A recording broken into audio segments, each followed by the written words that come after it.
Magandang hapon, narito po ang latest sa daigdig ng palakasan matapos ang historic feat ng Talk and Text Tropan Texter sa PBA Philippine Cup nung isang gabi. Ang pagbili naman ng pinapangarap na prangkisa sa NBA ang pinagtutuunan ng pansin ngayon ni team owner Manny V. Pangilinan. At bagamat naudlot ang pagbili sana ni Pangilinan sa Sacramento Kings, hindi pa rin titigil ang long-time basketball godfather sa kanyang asam na magmay-ari ng isang team sa pinakamalaking basketball league sa buong planeta. May report si Ms. Cristabel De Leon. Ang duda na si business tycoon Manny V. Pangilinan ang pinakamatagumpay na basketball patron ngayon. Kung pag-aaralan kasing mabuti, parang may Midas touch si Pangilinan sa lahat ng koponan na kanyang sinusuportahan.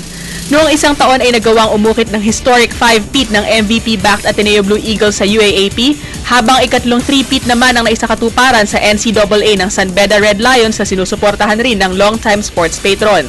At sa katatapos sa PBA Philippine Cup, na-sweep naman ng Talk and Text Tropang Texters ang championship rival na Rain or Shine Elasto Painters 4-0 upang maisubi ang kanilang ikatlong sunod na titulo sa season opening tournament. Sa aming pakikipagkwentuhan sa multi-billionaire, ang next target na niya ay ang matagumpay na kampanya at hosting ng Pilipinas sa FIBA Asia Men's Championship sa Agosto. Start to worry about the FIBA Asia hosting because ayun, gusto na kami mag-book ng hotels, the logistics and transportation, arrangements, coverage, yun, we're starting to worry about that and starting to work on that. Hindi rin kinubli ni Pangilinan ang kanyang kagustuhang magkaroon ng koponan sa Premier Basketball League na NBA. Sa katunayan, noong isang taon ay ilang ulit na nagbid si Pangilinan para mabili ang Sacramento Kings. Pero tumanggi ang mga may-ari ng team na sina Joe at Gavin Maloof. At ngayong napaulat na gumugulong na ang negosasyon sa pagitan ng Kings at ng isang kumpanya sa Seattle para sa isang posibleng team relocation, binigyang diin ni Pangilinan na hindi pa rin siya titigil sa paghahanap ng mabibiling NBA squad. Ano ko yung pangarap ko yun. Meron kinakausap niya, pero tingnan natin. Ngayon at muling nagkampiyon ang Talk and Text sa PBA.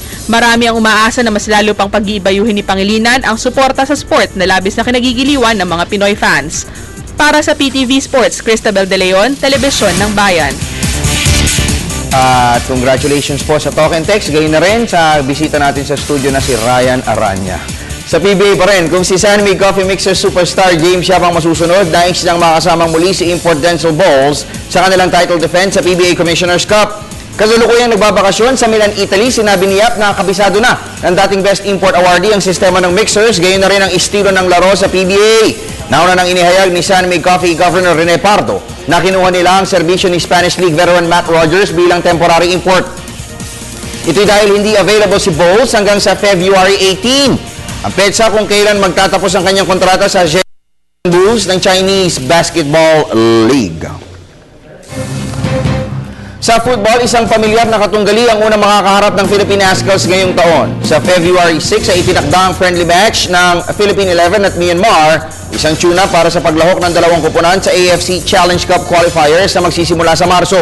Sinasabing may bentahe ang Pilipinas sa laban kontra Myanmar dahil tinalo po natin ang mga kalaban na ito sa score ng 2-0 sa group eliminations ng nakalipas na AFF Suzuki Cup. Pero bago ang Myanmar match, sisimulan na po ng national team ang kanilang training camp sa Rizal Memorial Football Pitch. Sa ngayon ay hindi pa naglalabas ng lineup ang Ascals coaching staff para sa Myanmar friendlies at sa Challenge Cup qualifiers.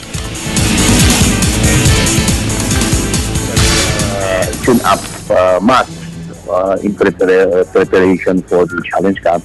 There will be other training camps and subsequent matches. At sumahin niyo po ang mga latest sa daigdig ng palakasan. Marami pa kaming inihanda sa inyo mamayang alas 5 ng hapon sa PTV Sports. Muntik pa nahuli sa camera si Miss Earth Philippines. Ako po ang inyong lingkod, Snow Badwa.